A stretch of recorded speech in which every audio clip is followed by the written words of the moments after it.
Digital Sahel, votre émission 100% innovation et transformation numérique au Sahel.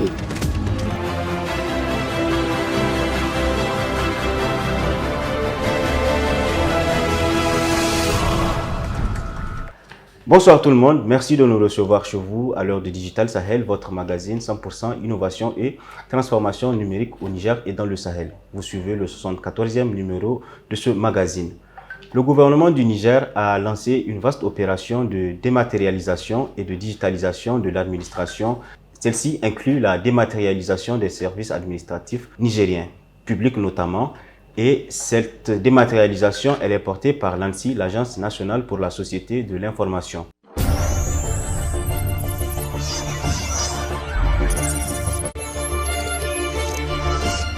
Digital Sahel, débat.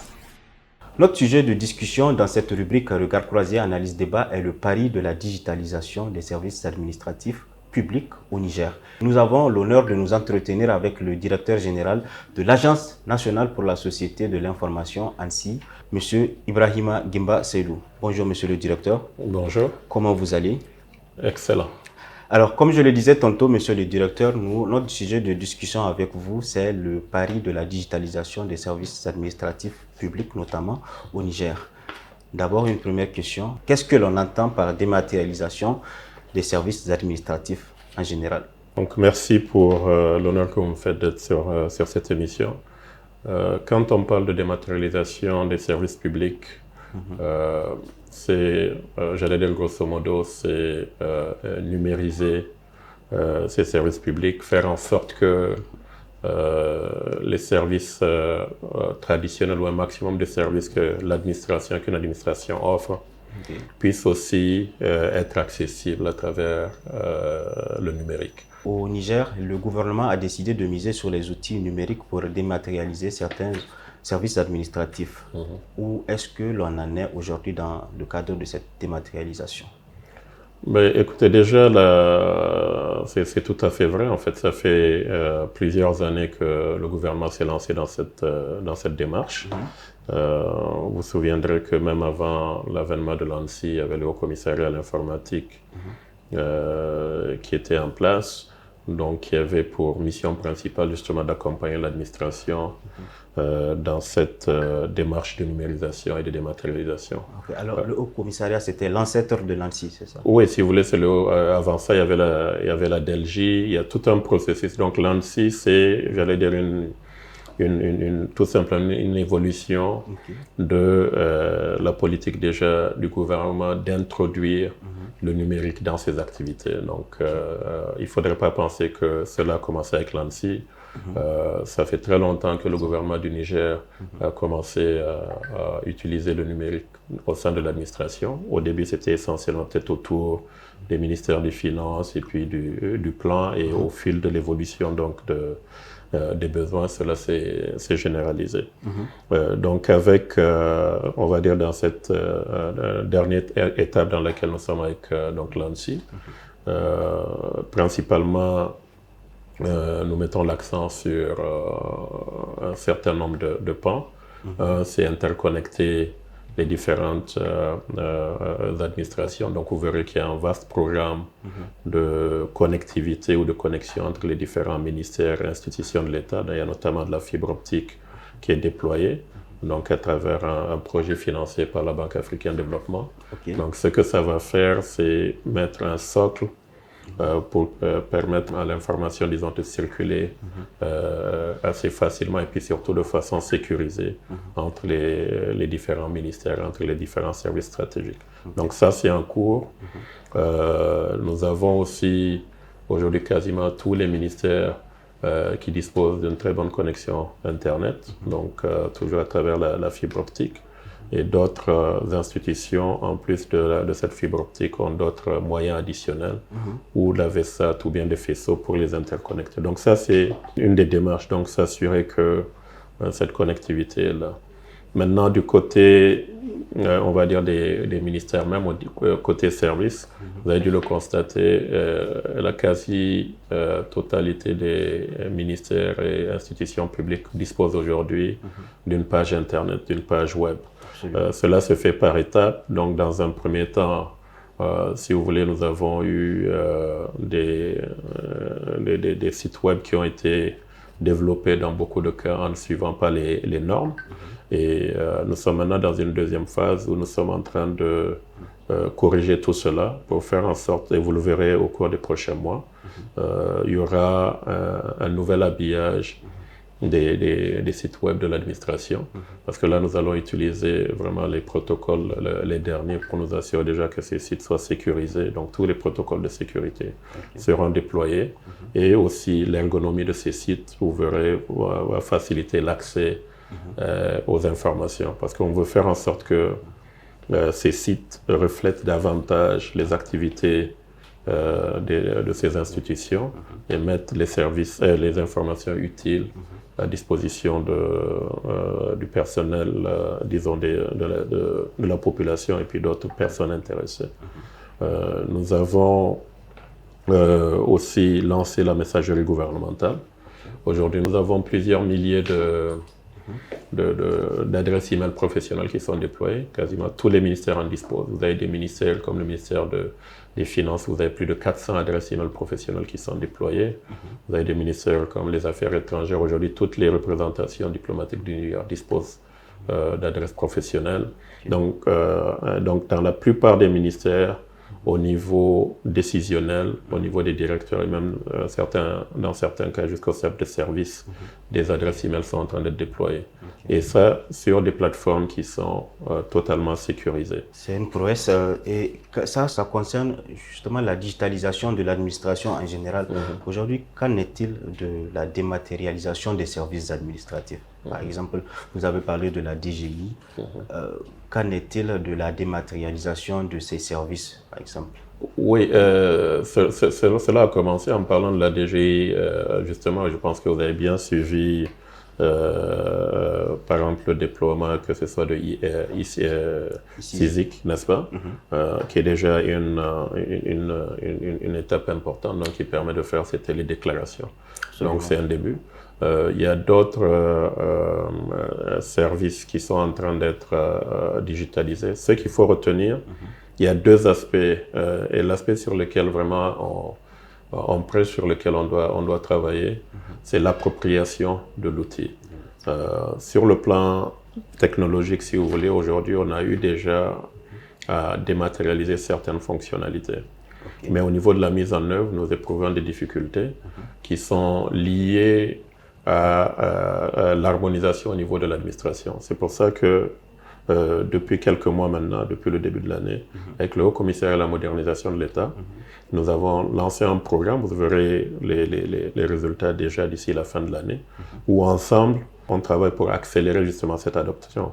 Donc je vous donne un exemple, par exemple, le casier judiciaire. C'est quelque chose qui est beaucoup demandé. Techniquement, par exemple, c'est fait. Mais maintenant, pour la mise en œuvre, où il y a tout un accompagnement à apporter au ministère de la Justice et aux institutions pour que cela puisse rentrer dans la pratique. Donc, nous nous sommes arrêtés aujourd'hui, la première étape. Vous verrez, on a développé une plateforme, donc servicepublic.ne, par exemple. Oui. Vous avez pratiquement 200 démarches administratives qui sont déjà disponibles, donc qui ont été développées avec les ministères et institutions concernées, donc elles sont là. Et l'étape qui doit suivre, c'est justement ce à quoi vous faites allusion, donc les e-services. Depuis quelque temps, vous voyez maintenant qu'il y a des méthodes de paiement électroniques qui sont disponibles, donc ce qui va faciliter cela. Il y a, sur le plan technique, comme je dis, certains de ces e-services qui sont déjà développés, et c'est la mise en œuvre donc, qui va se passer avant la fin de l'année dans certains cas. Notre objectif, c'est qu'au moins d'ici 1-2 années maximum, que chaque institution de l'État puisse avoir un service disponible en ligne. Et dernier point, je vais m'arrêter peut-être là pour le moment. Vous voyez l'organisation des examens. Donc ça, c'est une forme de service. Vous avez vu avec une start-up et donc l'office qui est en charge de l'organisation des concours et le bac notamment. Un service a été mis en place où l'enregistrement des candidats se fait en ligne. Donc tout se fait en ligne, y compris la proclamation des résultats. Aujourd'hui, quel avantage ou quelle importance présente la digitalisation des services administratifs pour un pays comme le nôtre qui fait, je le rappelle, 1 267 000 km²? Mais je pense que on est peut-être un des pays, en tout cas on fait partie des pays qui devraient tirer le plus grand bénéfice de la numérisation. D'une part à cause de ce que vous dites, le pays il est très large, mais surtout à cause d'une particularité que des fois beaucoup de Nigériens même ne saisissent pas. Certes, tous les pays sont, on va dire, particuliers, mais au niveau du Niger, il y a un aspect quand même qui est unique même sur le continent. C'est le seul pays en Afrique où la ville principale, la capitale, n'est pas aussi peuplée que ça. Niamey, c'est au maximum 7% de la population du Niger. Dans beaucoup de pays, il y en a même certains qui ont au moins la moitié de la population qui vit dans leur capitale. C'est un atout. Pour eux, c'est un atout parce que ça fait que l'accès aux services est beaucoup plus facile, il est moins coûteux. Quand vous déployez un réseau, c'est sur une petite superficie, où vous avez une forte densité de population. D'ailleurs, des fois, c'est ce qui rend même le coût d'accès plus bas qu'au Niger. Donc, au niveau du Niger, vous avez Niamey, ce n'est que maximum 7%, parce que Niamey n'a pas 2 millions d'habitants. Et en plus, Niamey est quelque part désaxé par rapport au bassin de population du Niger qui se trouve entre Zender, Maradi et Tawa, donc qui sont à peu près 800 en moyenne kilomètres au plus de la capitale. Ça fait que le coût, donc l'accès aux services est quand même plus élevé au Niger. Donc en utilisant le numérique, ça permet justement de créer des économies d'échelle virtuelles qui autrement n'auraient pas pu être possibles. Et surtout, ça permet maintenant de démocratiser l'accès à ces services. J'ai donné par exemple tantôt l'exemple de ce que le casier judiciaire peut donner comme avantage. Vous imaginez, aujourd'hui, par moi qui suis né à Agadez, la pratique voudrait que j'aille à Agadez pour faire ma demande de casier judiciaire. Donc, en ayant cette plateforme qui est disponible, donc, quel que soit l'endroit où je me trouverai au Niger et même en dehors, je pourrais le faire. Surtout qu'on a nos parents ou amis de la diaspora qui, des fois, ont besoin de certains services administratifs. Il y a quand même énormément, si vous voulez, de services publics qui pourraient être accessibles en ligne en ayant donc ce bon maillage numérique sur le territoire pour faire en sorte que, quel que soit l'endroit où on est, au Niger, qu'on puisse avoir accès à ces services. D'où pour nous, dans le cadre de la stratégie Niger 2.0, le concept de village intelligent qui, en fait, veut dire tout simplement communauté connectée. Monsieur le directeur, pour finir avec cet entretien, dites-nous aujourd'hui comment est-ce que la digitalisation des services administratifs peut-elle améliorer la condition de vie de nos concitoyens? Écoutez, une fois qu'on va arriver à déployer donc un maximum de ces services en ligne et qu'on aura couplé ça à la formation, à l'accompagnement, à l'appropriation donc des populations, qu'on aura amélioré la fourniture de services, donc la qualité du service Internet et autres, le gain va être incroyable. Parce que n'oubliez pas que le rôle d'une administration, c'est de fournir des services.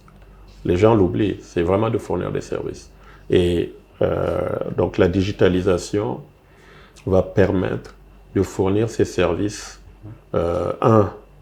partout, de façon nettement moins onéreuse, et avec le plus de fiabilité possible. Parce qu'un des avantages de la numérisation, c'est que s'il y a des problèmes quelque part, on peut rapidement corriger parce qu'on peut identifier quasi instantanément le lieu ou même le type de faute ou le type de problème et y pallier. Et en termes de coûts, ça rend l'accès aux services moindre. J'ai donné l'exemple de la personne qui n'aurait plus à se déplacer sur des grosses distances pour avoir accès à un service. Donc vous voyez bien l'impact. Et le plus, peut-être même, pour un pays comme le nôtre, c'est l'accélération vers le développement du capital humain. Donc aussi bien au sein de l'administration, le personnel qu'on a à travers donc, ce processus de digitalisation va améliorer ses compétences parce qu'il pourra avoir à disposition, par exemple, des activités ou des cours de renforcement de ses capacités sans avoir à se déplacer.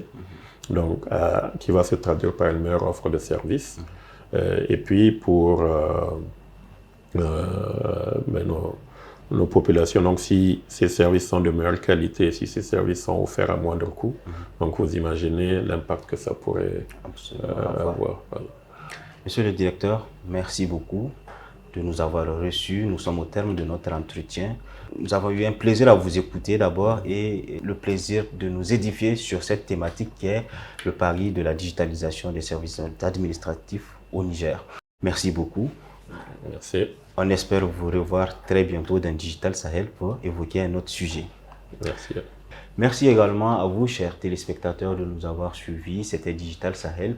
Vous pouvez retrouver ce numéro sur notre chaîne YouTube à travers l'adresse qui s'affiche en bas de votre écran. Nous sommes également présents sur les réseaux sociaux, notamment Facebook, Twitter ou encore Instagram. Nous vous invitons à vous abonner à nos différentes pages pour ne plus rater aucun des prochains numéros de cette émission.